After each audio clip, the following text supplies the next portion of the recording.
नमस्कार बच्चों, कैसे हो आप। आज की वीडियो में हम +2 क्लास के इकोनॉमिक्स के कारक के प्रतिफल या साधन के प्रतिफल क्या होते हैं, इसके विभिन्न प्रकार के पहलुओं के बारे में पढ़ने जा रहे हैं। आइए हम स्टार्ट करते हैं। हमने पढ़ा था अल्पकाल में उत्पादन के साधन होते हैं, उनको दो भागों में बांट लिया जाता है। एक तो क्या होता है, स्थिर साधन होता है, और दूसरा कौन सा होता है, परिवर्तनशील साधन। यानी एक परिवर्तनशील साधन होता है और बाकी सभी क्या मान लिए जाते हैं, स्थिर मान लिए जाते हैं। कारक का दूसरा जो नाम होता है उसे क्या कहा जाता है, साधन। या तो साधन के प्रतिफल या कारक के प्रतिफल, इसका संबंध अल्पकाल से होता है। अब अल्पकाल में जब उत्पादन के एक साधन की मात्रा को बढ़ाया जाता है और बाकी जितने भी साधन होते हैं उनकी मात्रा को क्या मान लिया जाता है, स्थिर मान लिया जाता है। तो कारक का जो अनुपात होता है उसमें परिवर्तन आ जाता है। आइए हम इसे एक तालिका के माध्यम से समझते हैं कि कारक के अनुपात में परिवर्तन क्या होता है। आपको इस तालिका को प्रिपेयर करने के लिए 3 कॉलम बनाने होंगे। फर्स्ट कॉलम में भूमि, जो क्या है हमारा स्थिर साधन है। सेकंड कॉलम में क्या होगा, श्रमिक, जो हमारा क्या है, परिवर्तनशील साधन है। और तीसरा क्या लिखूंगा, कारक अनुपात का कॉलम बनाया जाएगा। अब भूमि हमारा क्या है, स्थिर साधन है। परिवर्तनशील साधन, श्रमिक की इकाई को हमने बढ़ाया 2 3, 1 2 3। तो कारक अनुपात पहले क्या था, 1:1। बाद में क्या हुआ, 1:2। फिर क्या हुआ, 1:3। अनुपात में क्या आ रहा है, परिवर्तन।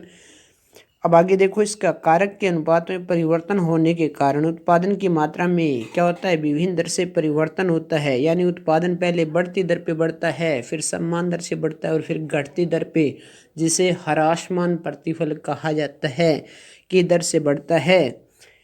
अर्थशास्त्र में इस परिवर्ती को क्या कहा जाता है, प्रवृत्ति अनुपात का नियम कहा जाता है, जिसे हम घटते बढ़ते अनुपात के नियम से भी जान सकते हैं। आगे इसमें देखो, कारक के 3 या साधन के 3 पहलुओं की व्याख्या करेंगे। तो फर्स्ट हमारा क्या रहेगा, कारक के बढ़ते प्रतिफल क्या होता है।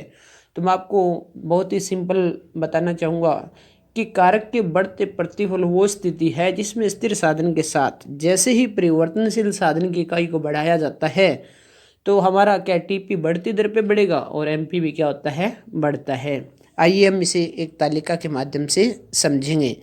इस तालिका को प्रिपेयर करने के लिए हमें 4 कॉलम बनाने होते हैं। फर्स्ट में श्रमिक लिखा जाएगा। आप फर्स्ट में भूमि भी लिख सकते हो, जो स्थिर साधन है उसकी मात्रा क्या है, एक हेक्टेयर रहेगी, 1 एकड़ रहेगी।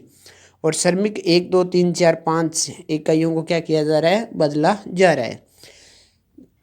एक श्रमिक और 1 एकड़ भूमि थी हमारे पास, तो टीपी हमारा 4 था, 4 क्विंटल। दूसरा श्रमिक लगाया 10 क्विंटल हुआ, तीसरा लगाया 18 हुआ, चौथा श्रमिक लगाने से 28 हुआ, पांचवा लगाने से 40। इससे क्या, टीपी बढ़ती दर पे। एक श्रमिक 4, तो 2 लगाने से कितना, 8 होना था, पर 8 से बढ़कर कितना हुआ, 10। इससे क्या सीखा हमने, टीपी हमारा बढ़ती दर पे बढ़ रहा है और एमपी हमारा क्या है, बढ़ रहा है। 4, फिर 6 हुआ, फिर 8, फिर 10 और फिर 12। यहाँ टीपी का मतलब सीमांत उत्पाद है, और एमपी का जो मतलब है वो क्या, सीमांत उत्पाद है, और टीपी का जो मतलब है वो क्या है, कुल उत्पाद है। उपरोक्त चित्र में देखो, ओ वाई पर क्या लिया गया है, टीपी दिखाया गया है। ओ एक्स पर क्या है, परिवर्तनशील साधन, जिसमें क्या है, हमने क्या माना था, श्रमिक माना था। और लास्ट वीडियो में तालिका बनाई थी, टीपी क्या हो रहा था, बढ़ती दर पे बढ़ रहा था। इसी तरीके से इसके सम्मान देखो, ओ एक्स पर क्या है, श्रमिकों की संख्या, ओ वाई पर क्या दिखाया गया है, सीमांत उत्पाद दिखाया गया है। और जो एमपी था हमारा क्या था, सम्मान दर से बढ़ रहा था, 4 6 8 10 इस प्रकार। तो ये क्या है, 45 डिग्री के एंगल की ओर बढ़ती हुई रेखा होगी। और टीपी अगर इस तरीके से समान होती तो बिल्कुल सीधी जाती, टीपी बढ़ती दर पे बढ़ रही है, इसलिए क्या है, ये इस तरीके से ऊपर की ओर उठती हुई रेखा होगी। कारक के समान प्रतिफल पढ़ते हैं हम। कारक के समान प्रतिफल वो स्थिति है जिसमें स्थिर साधन के साथ परिवर्तनशील साधन की इकाई को लगाया जाता है। तो टीपी समान दर से बढ़ता है तथा एमपी क्या हो जाता है, स्थिर हो जाता है। आइए हम इसे तालिका के माध्यम से समझेंगे। तो इस तालिका को बनाने के लिए हमने 4 कॉलम बनाने होंगे। पहले में भूमि जो स्थिर साधन है, दूसरे में श्रमिक जो परिवर्तनशील साधन है, थर्ड कॉलम में क्या बनाया जाएगा, टीपी, और फोर्थ में क्या बनाया जाएगा, एमपी। भूमि हमारा स्थिर साधन है। श्रमिकों की संख्या को बढ़ाता हूँ, पहले 1 इकाई तो 5, 2 इकाई किया तो 10, 3 इकाई किया तो 15, 4 इकाई से किया तो 20 क्विंटल का क्या हुआ, उत्पादन हुआ। एमपी हमारा क्या था, जो क्या स्थिर है, 5 इकाई रह गया। और टीपी हमारा क्या है, समान दर से 5, 10, 15, 20 समान दर से बढ़ रहा है। आइए हम इसे चित्र के माध्यम से समझेंगे। ओ एक्स पर श्रमिकों की संख्या, ओ वाई पर क्या दिखाया गया है, टीपी को दिखाया गया है।